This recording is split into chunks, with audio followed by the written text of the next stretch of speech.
ఇక్కడ degree special drive 2015, 2016, 2017, 2018, 2019 వరకు ఉన్నటువంటి అంశాల్లో ఇది డిగ్రీ మ్యాథమెటిక్స్ సిలబస్.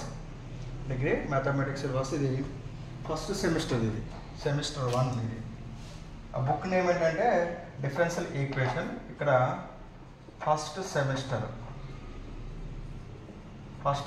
యొక్క సిలబస్ అనమాట ఇది. ఓకేనా? స్పెషల్ డ్రైవ్ 2015, 16, 17, 18, 19 వాళ్ళ బ్యాచ్ మొత్తానికి ఒకటే సిలబస్ అనమాట. ఓకేనా? మ్యాథమెటిక్స్ సిలబస్ ఇది ఫస్ట్ సెమిస్టర్, మ్యాథ్స్లో ఫస్ట్ సెమిస్టర్ అనమాట ఇది. అంతే కదా? ఓకేనా? బుక్ నేమ్ అంటే చెప్పండి. ఇక్కడ డిఫరెన్షియల్ ఈక్వేషన్స్. డిఫరెన్షియల్ ఈక్వేషన్స్ తెలుగులో ఏమంటారంటే ఇది అవకలన సమీకరణాలు. అవకలన సమీకరణాలు. ఓకేనా? అవకలన సమీకరణాల యొక్క రూపం ఎలా ఉంటుంది? dy/dx సంబంధించిన అంశాలు ఎక్కువ ఉండేవి అనమాట. dy/dx సంబంధించిన అంశాలు ఎక్కువగా ఉండేవి. చూడండి, ఇక్కడ యూనిట్ 1 ఏంటిది? Differential equations of first order and first degree. ఓకేనా? డిఫరెన్షియల్ ఈక్వేషన్లో first order and first degree equations. ఓకేనా? అది ఎలా ఉంటాయని నేర్చుకుందాం దాన్ని. ఓకేనా? First order and first degree differential equation ఎంత? dy/dx = f(x, y) అని అర్థం. ఇది first order and first degree equation అనమాట. ఓకేనా? First order and first degree equations. Okay, దాంట్లో ఏముంటాయి చెప్పండి? దాంట్లో అంశాలు లీనియర్ డిఫరెన్షియల్ ఈక్వేషన్. D.E అంటే లీనియర్ డిఫరెన్షియల్ ఈక్వేషన్. ఓకేనా? లీనియర్ ఈక్వేషన్ అలా ఉంటుంది. లీనియర్ ఈక్వేషన్ అంటే like that dy/dx plus p(x) × y = q(x) సంబంధించిన అంశాల్లో మనకి లీనియర్ డిఫరెన్షియల్ ఈక్వేషన్ ఉంటుంది. నెక్స్ట్ దీంట్లోనే లీనియర్ డిఫరెన్షియల్ ఈక్వేషన్ కాకపోతే దాన్ని రెడ్యూసిబుల్ టు లీనియర్ డిఫరెన్షియల్ ఈక్వేషన్లో మార్చుకోవాలి అది. ఓకే, దీంట్లోకి వెళ్ళిపోతే దాంట్లో ఉన్న అంశాలు మనం చెప్పుకోవచ్చు దాంట్లో. ఓకేనా? దీంట్లో differential equation of first order and first degree ఈక్వేషన్లో ఉన్న అంశం ఏంటి? మొదటి లీనియర్ డిఫరెన్షియల్ ఈక్వేషన్. దీన్ని తెలుగులో ఏకఘాత అవకలన సమీకరణాలు అంటారు. తెలుగులో ఏమంటుంది? ఏకఘాత అవకలన సమీకరణాలు అంటారు. Okay, right. నెక్స్ట్ దాంట్లో ఎగ్జాక్ట్ డిఫరెన్షియల్ ఈక్వేషన్స్. దాంట్లో ఏంటిది? Exact differential equations. తెలుగులో ఏమంటారు? ఇది యథార్థ అవకలన సమీకరణాలు. యథార్థ అవకలన సమీకరణాలు. అవకలన సమీకరణాలు. ఓకేనా? ఎగ్జాక్ట్ డిఫరెన్షియల్ ఈక్వేషన్ అనేది యథార్థ అవకలన సమీకరణం. mdx + ndy mdx + ndy 0 రూపంలో ఉన్న వాటిని. ఓకేనా? సో దెర్ఫోర్ ఇది ఎగ్జాక్ట్ డిఫరెన్షియల్ ఈక్వేషన్ కావాలంటే ∂m/∂y = ∂n/∂x కావాలి. అది ఎగ్జాక్ట్ డిఫరెన్షియల్ ఈక్వేషన్ అవుతుంది. ఓకేనా? సో ఒకవేళ అది ఎగ్జాక్ట్ డిఫరెన్షియల్ ఈక్వేషన్ కాలేదంటే దాన్ని మనం ఇంటిగ్రేటింగ్ ఫ్యాక్టర్తో మనం దాంతో గుణించాలి దాన్ని. ఓకే, నెక్స్ట్ లెసన్ అయితే మనకి ఇంటిగ్రేషన్ ఫ్యాక్టర్. దాన్ని ఏమంటారు? సమాకలన గుణకాలు అన్నమాట. సమాకలన గుణకాలు. సమాకలన గుణకాలు 1, 2, 3 ఈ 3 అంశాలు ఎక్కువ ఉంటాయి అన్నమాట. ఓకే, మొదటి ఇంట్లో ఉన్న అంశాలు చెప్పండి. ఏకఘాత అవకలన సమీకరణాలు, యథార్థ అవకలన సమీకరణాలు, సమఘాత గుణకాలు. సమాకలన గుణకాలు. ఓకేనా? కారణాకలన అనొచ్చు, గుణకాలు కూడా అనొచ్చు. సమాకలన గుణకాలు, ఇంటిగ్రేషన్ ఫ్యాక్టర్. ఇది ఫస్ట్ యూనిట్ సంబంధించిన అంశాలు. ఇది ఎంత? ఫస్ట్ యూనిట్ సంబంధించిన అంశాలు. ఓకేనా? మొదటి యూనిట్ ఏంటి చెప్పండి? Differential equation of first order and first డిగ్రీలో ఏకఘాత అవకలన సమీకరణాలు, యథార్థ అవకలన సమీకరణాలు, సమాకలన గుణకాలు. ఓకే, నెక్స్ట్ సెకండ్ యూనిట్ చూడండి. సెకండ్ యూనిట్లో ఆర్థోగోనల్ ట్రాజెక్టరీస్. ఓకేనా? లంబ సంఛేదనం. తెలుగులో లంబ సంఛేదనం. ఓకేనా? లంబ సంఛేదనం కావాలంటే ఎంత? దానికి సంబంధించిన అంశాలు ఏమంటే dy/dxకి బదులుగా మనం ఏం చేయాలి? మనం -dx/dy చేయాలి. అంతేనా? 2 వారాల లబ్ధం -1 అంటే అంటే లంబ సంఛేదనం ఉంటుంది. ఓకే, నేను ప్రోడక్ట్ చేయండి. dy/dx × -dx/dy. dy/dx అంటే -1 అంటే మనకి m1 × m2 -1 అంటారు కదా. 2 వారాల లెక్క లబ్ధం -1 అయితే దాన్ని ఏమంటుందండి? లంబాలు అంటారు కదా. అదేవిధంగా మనకి డిఫరెన్షియల్ ఈక్వేషన్లో కూడా ఆర్థోగోనల్ ట్రాజెక్టరీస్ ఇది కూడా చాలా ఇంపార్టెంట్. ఓకే, ఇది వచ్చినప్పుడు చెప్తాను ఇది. నెక్స్ట్ దాంట్లో differential equation of first order but not first degree. ఓకేనా?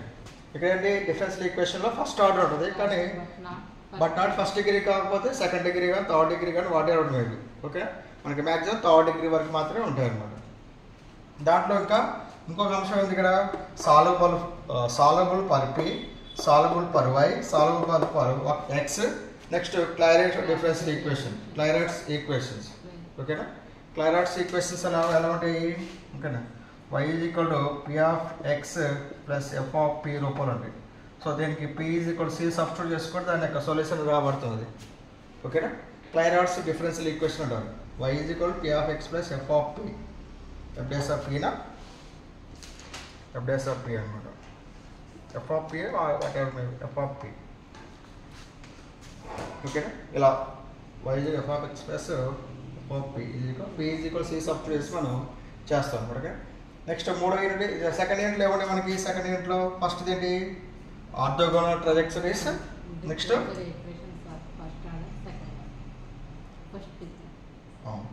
Differential equations of first order but not first degree equations. Next మూడోది ఏంటి ఇక్కడ? Solvable for p, next solvable for why, solvable for x, Clairaut's differential equations. ఈ యొక్క lessons ఉంటుంది దీంట్లో. ఓకేనా, ఈ లెసన్స్లో ఎక్కువ ఇది నేర్చుకుందాం. ఇంకా దీంట్లో కూడా ఇది నుండి ఇది ఎక్కువ మ్యాథ్స్ ఇది వస్తూ ఉంటాయి. చాలా సింపుల్గా ఉంటాయి ఈ రెండు నేర్చుకోండి సరిపోతుంది. నెక్స్ట్ థర్డ్ యూనిట్ చూద్దాం మనం. థర్డ్ యూనిట్ ఏది? Higher order linear differential equation. Higher order linear differential equation. Higher order linear differential equation which is the form of F of dy is equal to Q of X రూపాయలు ఉంటాయి అన్నమాట. ఇక్కడ higher order linear differential equation అంటే ఎంత? dqy by dx cube అంటే ఎన్లో రాద్దాం, dx power n by dn minus 1y by dx power n minus 1 అట్లా ఆ విధంగా ఉంటాయి అన్నమాట. ఓకే, తప్పుకుంటూ పోతాయి అన్నమాట. అంటే ఎగ్జాంపుల్గా dqy by dx cube plus d square y by dx square plus dy by dx plus y is equal to q of x, d cube d square dy అట్లా ఆ విధంగా ఉంటాయి అన్నమాట. ఒకవేళ ఫోర్త్ యాడ్ చేసుకుంటే d power y by dx power 4 అట్లా. ఇది hire order linear differential equation ఉంటారు. మనకి dy బై dx ఉంటుంది కానీ ఫస్ట్ ఆర్డర్ డిఫరెన్షియల్ ఈక్వేషన్ అన్నమాట. ఇది ఫస్ట్ ఆర్డర్ డిఫరెన్షియల్ ఈక్వేషన్ అన్నమాట. ఇక్కడ ఇంతవరకు ఉంటాయి. ఓకేనా, ఫస్ట్ ఆర్డర్ డిఫరెన్షియల్ ఈక్వేషన్లో linear differential equation exact differential equations ఉంది దాంట్లో. ఇది ఫస్ట్ యూనిట్ సంబంధించిన అంశాలు. ఓకేనా, హైయర్ ఆర్డర్ అంటే ఎంత? ఓకేనా, 2 కావచ్చు, 3 కావచ్చు, 4 కావచ్చు, ఏదైనా కావచ్చు. Okay right. దీంట్లో హోమోజీనియస్ లీనియర్ డిఫరెన్షియల్ ఈక్వేషన్. దాంట్లో ఏంటి? Homogeneous linear differential equation. Homogeneous linear differential equation అంటే ఇక్కడ క్యూ ఆఫ్ ఎక్స్ అనేది అట్లా 0 అయింది అనుకో, అది 0 అయింది అని ఏమంటారు? హోమోజీనియస్ లీనియర్ డిఫరెన్షియల్ ఈక్వేషన్ ఉంటుంది. అంటే రైట్ సైడ్ ఒక ఏ వాల్యూ ఉండదు, రైట్ సైడ్ ఏ వాల్యూ ఉండకపోతే 0 ఉన్నట్టు. ఓకే, 0 ఉందనుకోండి దానికి పర్టికులర్ ఇంటిగ్రల్ అంతా 0 అయిపోతుంది. So therefore y is equal to yc మాత్రం ఉంటుంది అనమాట. y is equal to yc, yp ఉండదు అనమాట. ఓకే, ఇప్పుడు ఇది ఎప్పుడైతే 0 అయిందో దాన్ని ఏమంటారు? F of dy is equal queue of ఎక్స్లో ఇది 0 అయింది అనుకోండి, ఇది 0 అయింది అనుకోండి, దాన్ని ఏమంటారు? హోమోజీనియస్ అంటే తెలుగులో సమఘాత లీనియర్ డిఫరెన్స్, ఏకఘాత అవకలన సమీకరణ అంటారు. తెలుగులో రాపిస్తారు తెలుగులో. ఓకేనా, సమఘాత ఏకఘాత అవకలన సమీకరణం ఉంటారు. ఎప్పుడు? Q of X is equal 0 అయితే. మరి non homogeneous linear differential equation f of dy is equal queue of x. Non homogeneous linear differential equation f of dy is equal queue of x. ఇక్కడ q of x which is not equal to 0 అనమాట. ఓకేనా, so therefore q of x ఉంటుంది ఇక్కడ. అంటే 1 కానీ 2 కానీ 1 కానీ 2 కానీ 3 కానీ sin x కానీ cos x కానీ e పవర్ x కానీ ఏదైనా ఒక వాల్యూ ఉంటుంది అని అర్థం. 0 కాదు, నాన్ హోమోజీనియస్ అంటే ఇక్కడ ఏంటి? 0 కాకుండా ఏదో ఒక వాల్యూ ఉంటుంది. 0 కాకుండా ఏదో ఒక వాల్యూ అంటే particular integral of F of dy is equal to Q of X, where Q of X is equal B E power X. అంటే ఇక్కడ ఈ ప్లేస్లో బి ఈ పవర్ ఎక్స్ ఉంటుంది అనమాట. ఒకవేళ ఇది particular integral of F of dy is equal queue of X, where Q of X is equal sin ax cos ax. దీని ఇంకా స్టాండర్డ్ ఫార్ములా వస్తే b sin ax b cos ax. ఓకేనా, ఇట్లా sin ax కానీ cos x methods ఉన్నప్పుడు ఈ power ax method, sin x method, cos x method ఇట్లా. ఇది థర్డ్ యూనిట్ సంబంధించింది అన్నమాట. థర్డ్ యూనిట్ ఏం చెప్పండి? మెయిన్గా higher order linear differential equations 1. దాంట్లో హోమోజీనియస్ లీనియర్ డిఫరెన్షియల్ ఈక్వేషన్స్ ఉంటాయి, non homogeneous linear differential equations ఉంటాయి. Next homogeneous linear differential equation దాన్ని ఎలా సాల్వ్ చేస్తాం, non homogeneous linear differential equation దాన్ని ఎలా సాల్వ్ చేస్తాం అనేది మనకి కొన్ని క్వశ్చన్స్ కూడా దాని ప్రకారం సాల్వ్ చేస్తాం. ఓకేనా. ఇక్కడ ఎప్పుడైతే 0 అయిందో దానికి పర్టికులర్ ఇంటిగ్రల్ ఉండదు. ఇక్కడ 0 కాకుండా ఏదైనా వాల్యూ ఉందనుకో కొన్ని మెథడ్స్ ఎగ్జిస్ట్ అవుతాయి అనమాట. ఆ మెథడ్స్ ఏంటి, ఇది పర్టికులర్ ఇంటిగ్రల్ ఏంటది, e⁴x కానీ cos x కానీ sin x కానీ cos x కానీ sin x కానీ ఏదైనా ఒక మెథడ్ ఉన్నప్పుడు. ఇంకా కొన్ని అంశాలు ఉన్నాయి. 4th యూనిట్కి వెళ్ళిపోదాం మనం. ఓకేనా. 4th యూనిట్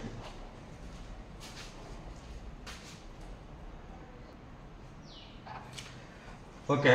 ఇక్కడ నెక్స్ట్ 4th యూనిట్ చూడు, డిఫరెన్షియల్ ఈక్వేషన్లో 4th unit higher order linear differential equation 2.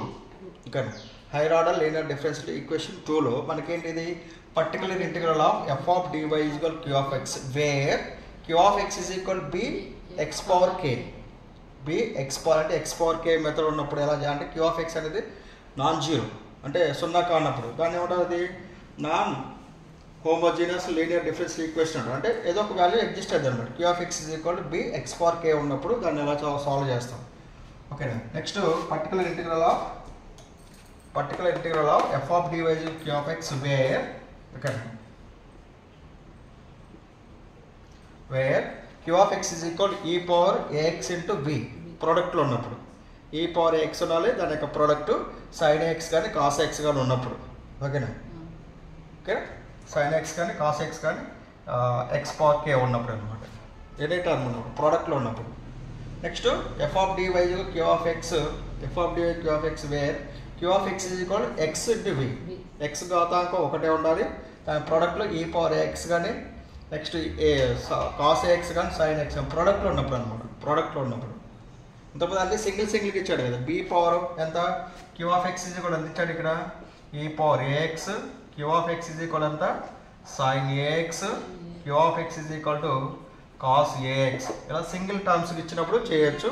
దీని యొక్క ప్రోడక్ట్లో అనమాట. ఇప్పుడు ఎంత e⁴x × v x × v x power m × v అనమాట. ఓకేనా. Particular integral of f of dy = q of x x power m × v. ఓకేనా.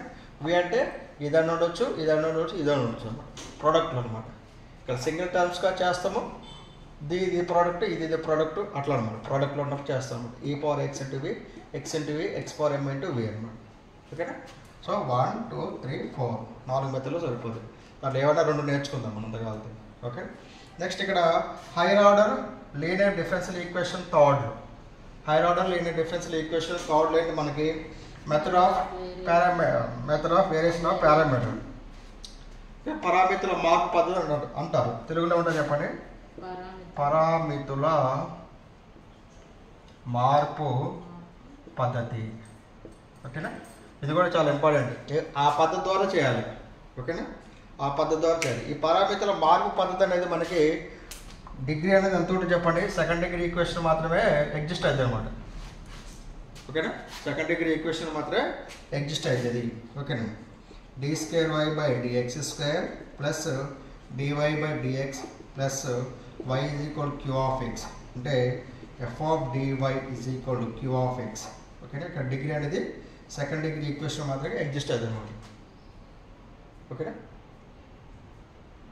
అంతే కదా. ఓకే. 2nd డిగ్రీ ఈక్వేషన్ మాత్రమే ఎగ్జిస్ట్ అవుతుంది. ఓకే. నెక్స్ట్ దీంట్లో Cauchy's Euler's higher order linear differential equation. Cauchy's Euler higher order linear differential equation. Next Legendre higher order linear differential equation. ఇది మీ దాంట్లో లేదు, సిలబస్లో అయితే లేదు ఇది. ఓకేనా. సిలబస్ లేదు. ఒకవేళ నేర్చుకుందామంటే ఈ 2 ఒకేలాగా ఉంటాయి. దీని నుంచి ఇది వస్తుంది. ఓకేనా. దీని నుంచి ఇది రాబట్టుకోవచ్చు అనమాట. ఇది ఒకేలాగా ఉంటాయి. కానీ ఈ మెథడ్ కంపల్సరీగా వస్తుంది, ఈ మెథడ్ కంపల్సరీగా వస్తుంది. ఈ 2 మెథడ్లో కంపల్సరీగా ఒక 20 మార్క్స్ క్వశ్చన్. మీకు మార్క్స్ పేపర్ ఎలా వేస్తే తెలియదు కానీ 20 మార్క్స్ క్వశ్చన్ అయితే వస్తుంది రెండింటిలోంచి. లేదా 10 మార్క్స్కి ఇచ్చినా కానీ 10 మార్క్స్. పారామితుల మార్పు పద్ధతి ఒకటి కాచీస్. ఓకేనా. Euler's higher order linear differential equation, లేదంటే Legendre's higher order linear differential equation. ఈ 2 ఒకేలాగా ఉంటాయి. మీకైతే సిలబస్లో ఇది లేదు, అయినా చెప్తాను మీకు ఇది. ఓకేనా. ఇంతవరకు ఇది ఫస్ట్ సెమిస్టర్ యొక్క సిలబస్ రాయడం జరిగింది ఇది. ఓకేనా. మనకి మ్యాటర్కి వెళ్ళిపోదాం ఇక్కడ. ఓకే, సిలబస్కి వెళ్ళిపోదాం. రాసుకున్నావు కదా.